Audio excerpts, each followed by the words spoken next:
All right, ladies and gentlemen, this evening on this Monday afternoon, I have Steve Austin on the other line. Now, this is the other Austin, Steve Austin, not the wrestler, the drag racer. Ladies and gentlemen, welcome Steve Austin to our interview. How you doing, Steve? Hey, we're hanging in there, Chuck. How about you? Well, you know, it's one of them Mondays. You already know about that. Yes, it is. We had a little technical difficulty. We tried to log on to this thing earlier, so we hope we'll have better luck this time. So anyway, got Steve on here. Steve has got a new car. Anybody who knows him from before may not think it's a new car. They might think it's an old car, but this is a new black Nova, running it in the Outlaw small tire class.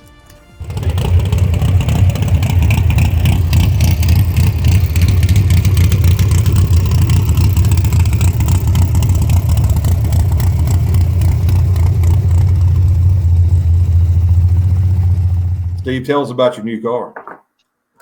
Well, like I said, some people think it's my old car, but it's not my old. It's not my old car. This is a totally new car. It's actually better than my old car. It just doesn't have as much horsepower as my old car had yet. So you're not blowing alcohol now. Now you're nitrous. You're a big black nitrous, right?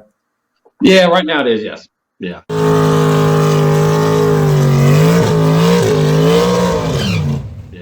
Right now, you're looking to upgrade, aren't you?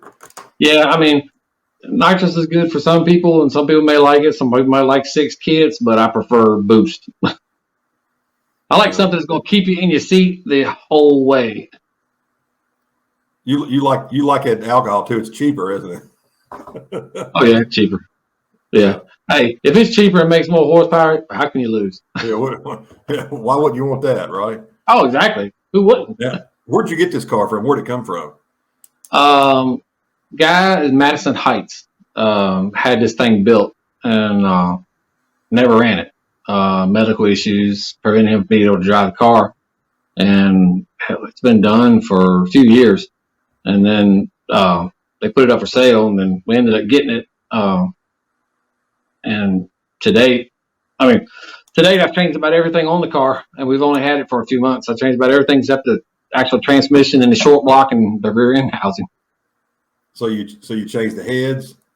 Oh, changed the heads, changed the carburetor, changed the torque converter, changed springs on the front, changed the brakes, changed wheels, changed tires, all the way around, rear coilovers, rear springs, nitrous setup. Yeah, it's a lot of changes.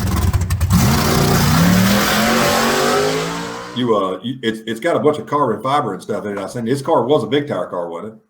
Yeah, when we got a car, it'll hold a big Bubba. That's what it was set up for. It had 16x16 wheel deltas on it. It was originally a big tire car with wheelie bar, but it's been converted over to small tire, no wheelie bar. Yeah, well that's what we like. We like him small tires. But hey, we're gonna have a big tire class this weekend too. That we added that to it. So, yeah, I seen that. Yeah. Yeah. Oh, we got Near River Valley Snap-on Tools and Booth Racing Engines sponsored a Run What You Brung any tire class. So when I say it's not necessarily just big tire, it's any tire. So anybody who wants to jump in that one. So you mean like you guys, if you're feeling froggy, you could just jump in that one too. You know, the more the merrier. That's the good thing about that race is you can enter as many classes as you want to run that your car fits. So yeah. But, don't tell Brent that. Cool. He's liable to winner that damn silver car in the big tire class too. Yeah, there you go. Run them all. Yeah, I think so. You probably win it. Now, how many y'all? This ain't we was talking about people think it's your old car. How many black Novas have you guys had? We've had 4 total. At one point, we both had a black primer Nova that was blown alcohol injected with a big block Chevrolet motor, and a lot of people didn't know that we had 2 different cars. There was very little difference between the two. They look mine had, alike. Yeah, mine had a better body. Brent's had a little rust going on. Yeah, Brent's was your dad's old car, right? Y'all's old family. It was. Yes. Yeah. And then y'all had different blower hats on it, so they looked a little different. Yeah, mine. I had a carbon fiber 3-hole injector hat on mine, and Brent had the aluminum big and ugly on his. Yeah. Yeah. Yeah, I remember the first time I realized it was two different cars. I think it was at Natural Bridge or somewhere, and I was like, "Wait a minute." Yeah. Yeah. So, a lot of people didn't realize that we actually, we were racing one because it was a lot of work, to take two cars, and we didn't really have, the help to carry two cars and work on two cars and turn around two cars. So for the most part, we just took one.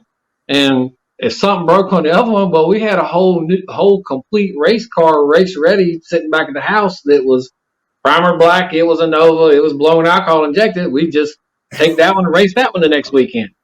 If anybody had a class where you had to run the same car throughout the whole thing, you guys could actually get away with it. Oh yeah, we could have, yeah. Because I mean, as many, most people go to the racetrack are car people, and they didn't know we had two different cars for a long time. The people that were close around us and everything, they knew obviously, but the general public really didn't know until they both showed up at the racetrack at the same time. Oh yeah. Now you were telling me before about your. Now, when you guys first started running, it was the old Killer Street deal that Kenny did Pro Line. Yeah, it had it was 30-13-50s ET Street class. Yep. And then it later kind of morphed into 10-5 Outlaw, and you guys were in all that. Yeah. I mean, obviously we started out on the streets first, and then then test and tune when Natural Bridge opened up, and then. And that kind of got us off the streets for a little while. Of course, then we, obviously we still would test on the streets and do things in that nature. We were a little lucky on that. We didn't get in no trouble. Yeah. Well, back then you could kind of get away with that kind of thing. It really wouldn't. Oh yeah, you ain't getting away with it now around here. No. Nah. I ain't gonna lie to you. I've been on Google Maps. I'll go on Google Maps looking for roads today. Yeah. To see if there's where can I go here to go do some street testing, because I need to do some street testing actually. That's the thing. Like, where I grew up at, there was a place out on 40 you could go out there. It worked out pretty good. But yeah, and it was so far back in the sticks, man. You'd never seen a cop there ever. It wouldn't. Oh yeah. Of course, that hadn't been fast enough to matter. So. But it's like when we had our shop in Manita. God help you if New London got rained out, son, because Diamond Hill Road was about to get tore up. And it did a many a time. I can't tell you how many times we had state men, county men staking us out. I mean, we had some good old times. We put a few of them in a ditch once, twice. Well, heck, when I used to live up off Peters Creek, I would work on my car a little bit and get it. I was waiting to try this out. Yeah. And I'd go down the hill right there. I lived up above where Harley Davidson is. I'd come off the hill and bust it down Peters Creek, and then jump off real quick back at the fire station down there, and then run back up the neighborhood and come back and get behind my house real quick, because it'd be just a few minutes. They'd be somebody done called, but I just do it so fast. I mean, I wouldn't be gone less than a minute, and I'd be right back. Yeah. Hey, when you can do that, that's the way to do it. You can't do that now. I mean, can you imagine going and busting a car on Peters Creek Road now? No, it wouldn't happen. No, it's like, years ago, we used to line up, we owned Valley View underneath the bridge. I mean, I remember several times we had them line up the highway like it was New London in staging lanes. And cops never came. Don't ask me why they didn't. I don't know. They never did. But, I mean, literally, we were all night long out there just burning it down. Oh, yeah. I remember back one time, old Wayne Basham had CBs and walkie-talkies. Yeah. And had you had people watching with a CB and be like, hey, we got one over here. And they, it worked pretty good. It was efficient. But I don't think they was vigilant. They weren't worried about it as much, I don't think. I don't think you get by with it nowadays. Not for too long anyway. And why would you? There's places to go now. Yeah. Back then, even when you just had like Natural Bridge or Elk Creek at times, but Elk Creek was so far to go to, and Natural Bridge weren't always open. Right. You'd want to go get busy. It's where you had to go find somewhere to do it at. But now, we got testing too. Yeah. Now you just go pay your 10 extra bucks and run your car. Don't worry about it. Yeah. So, now when you were telling me also that you were the first one to get y'all were the first in the fours on the 10.5W tire at Piedmont. Yeah, years ago when 10.5 was getting big, there was a race at Piedmont, and that was the back of my car. My other Nova was just a back half with a ladder bar. And I made the first 499.9 pass on a 33-10-5W at Piedmont. Yeah. That's crazy to think now that a tire that's, I look at that. Back then, that was considered a small tire pretty much. But now that's a pretty big tire. And back then, that was actually a barrier at one time to breaking into fours on a tire like that. That's crazy to even think about that now. Yeah. Well, I mean, it's just like at Natural Bridge, they had Natural Bridge was a questionable track, and nobody ever made a 4-second pass up there on a 33-10.5W. And that was before the small tire 28s really got kicked in. But, it was a big to-do about making a 4-second pass at Natural Bridge. And, we had actually been up there testing. Of course, we test a lot. When Natural Bridge was open, we were up there testing on Friday nights, and sometimes we go on Saturdays. Because that's how you get faster. You test. You change things, you try stuff. And so we had actually broke that 4-second barrier on a test and tune on a Friday night, and everybody's like, no, it doesn't count because you didn't. You wasn't in a race. Wasn't in a race. So, and there was a trophy and $500 for the first car to make a 4-second pass. And so next thing you know, we come up, it's race day. So we get up there and car goes to leave, and when it leaves, it just about swaps lanes. I mean, and my car just doesn't do that. It didn't do that. I mean, it was consistently fast. It made enough licks down that track. I was pretty confident that it's going to go right down Broadway, and it's going to be fast. You've probably had left lane. Yeah, think about it. Yeah, and so everybody was like, he didn't get it. So brought the car back down. We put it up on a jack. And checking everything, because literally it didn't do that stuff. It's like something had to be wrong or either on the track, and couldn't see anything wrong with it. So we just left it up on the jack the entire time while the rest of the qualifying was done. And then when it come back around to the second round qualifying, went up there and it went on down through there. I mean, it didn't run a 490 nothing. It went straight to a 485. And when it did that, people just didn't have nothing to say. It was over. It was pretty much done. And then honestly, from that point on, let's see, because when it was, I don't think that's when it was a ladder bar. But then we changed it over to, I changed it over to a 4-link and a strut, made a chassis car. And the first time out, Piedmont used to run a power jam down there, and this was back in 04. And I remember it because we knew what the track record was down there, so we rolled in there, 1985 Suburban 2-tone 2-wheel drive and an open trailer, rolling into Piedmont with this black primer Nova on the back of it.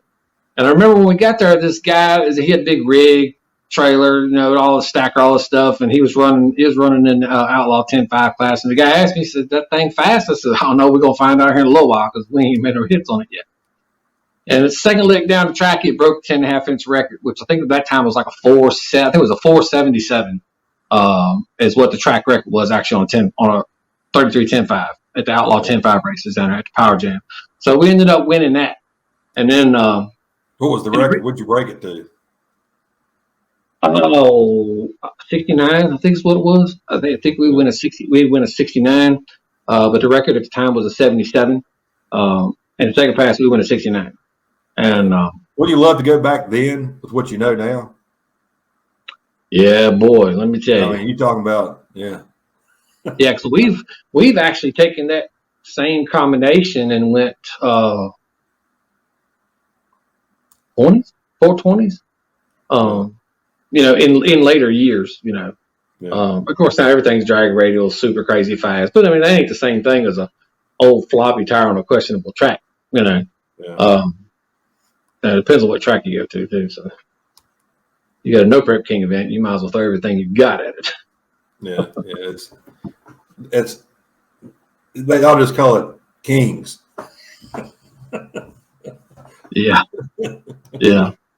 It's Kings, all right. You need a lot of Benjamins to do those Kings. Yeah, that's it. Yeah. So I was just wondering, when you and Brent was kids, y'all both have bicycles? Oh yeah. Did y'all ever race them?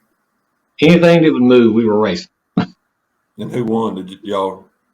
Oh God! I think my legs were longer than him. Somebody got outrun him. I was a little taller than he was. Yeah. But we raced Hot Wheels, we raced green machines, bikes. It didn't matter. Did y'all ever have any go karts or oh god, or anything? Oh yeah, go karts, mini bikes, all that stuff. Yeah, yeah, yeah. It literally, if it moved, we had two of them. We were racing. Yeah, that's it. Yeah. And so out of all I was talking earlier about you traveling and going places with the Street Outlaws deal. Yeah. Y'all, you guys at one time y'all were traveling all the time. I'm like at the point where every time I seen y'all on somewhere, y'all were gone. Y'all were all going across the country, dragging that trailer around.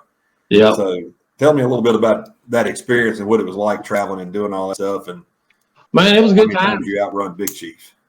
Every time we raced Big Chief, we beat him. He never beat us. Last time that he lost against us, his exact words when he got out of the car, he said, "I can't outrun that damn thing." that was on his home track. You know, yeah. No, I mean running those races and stuff, man. I mean, it was awesome. It was a good time. The car got introduced to the world running those races, and it was fast. And it was just because the fact that it was sexy. It was sexy and it was fast. Oh, yeah. And meeting the fans and everything. I mean, that was great. I mean, met a lot of people. Never would have met. All the racers, that was involved in the deal, always gave mad respect. Never had no issues with nobody. Other than the ones that might have been crying behind our backs because they couldn't run us.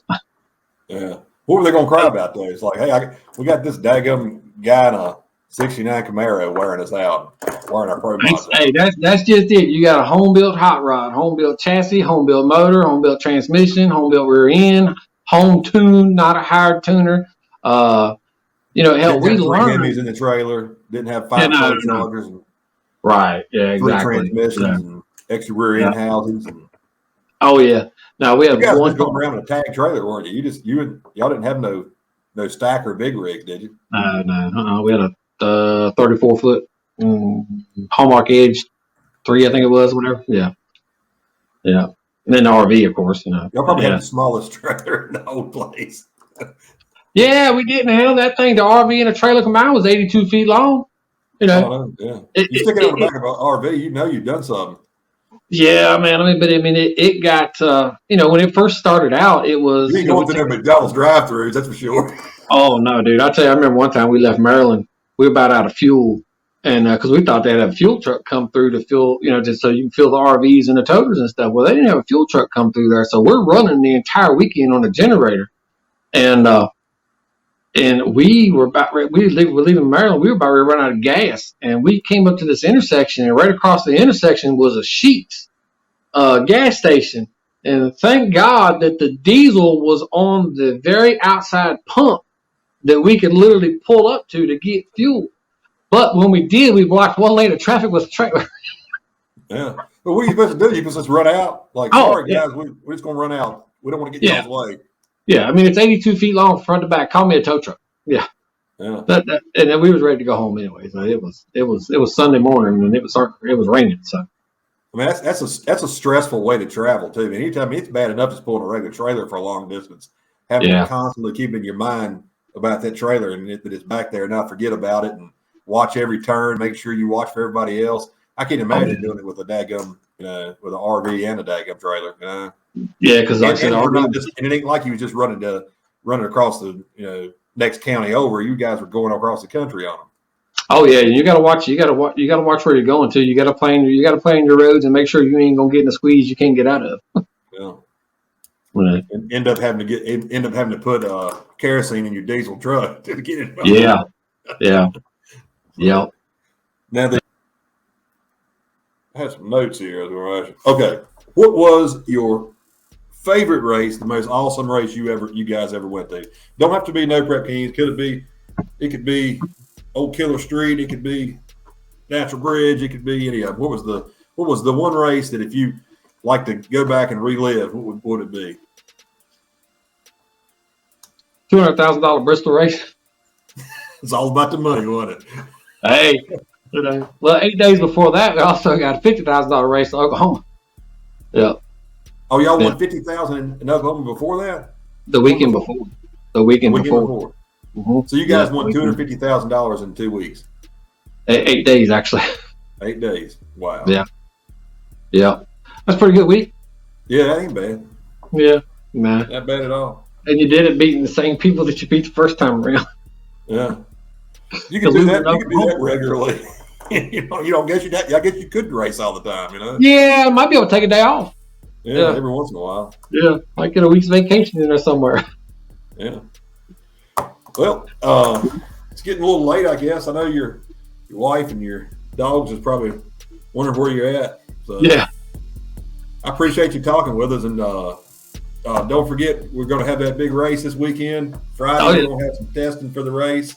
Yeah. And then Saturday the break-in, no prep race. We're going to come see both of them Austin boys up there with their hot rods. Both of them going to be running in the small tire 540 Fab small tire Outlaw class. But there's going to be 4 classes. We got DOT, which is regular old street cars with regular old rain tires on them. You got Real Street, which is the more tame, but still any power adders, any engine combos. And you got the Outlaw class from 540 Fab. That's what Brent and Steve is going to be running in. And we added the Run What You Brung any tire class. So if you got big tires or whatever, bring it. As long as it's got steel quarters and rocker panels or whatever came factory on it, you're in. No, It'll be a good time. Should be a good time. Oh yeah, we'll be there testing Friday night. Good. For sure. If it's a test I'm going to be doing, them Austins are going to be tested. Oh, we're going to be there, son. I'm going to tell you that now. Yeah. If you get wore out by them and you weren't testing, don't end up crying. Yeah. I appreciate it, Steve. You have a good rest of the evening, and we'll holler at you on Friday. All right, we'll see you then, bro. See you, man. Have a good one. All right, thanks, Chuck. All right, buddy. Bye.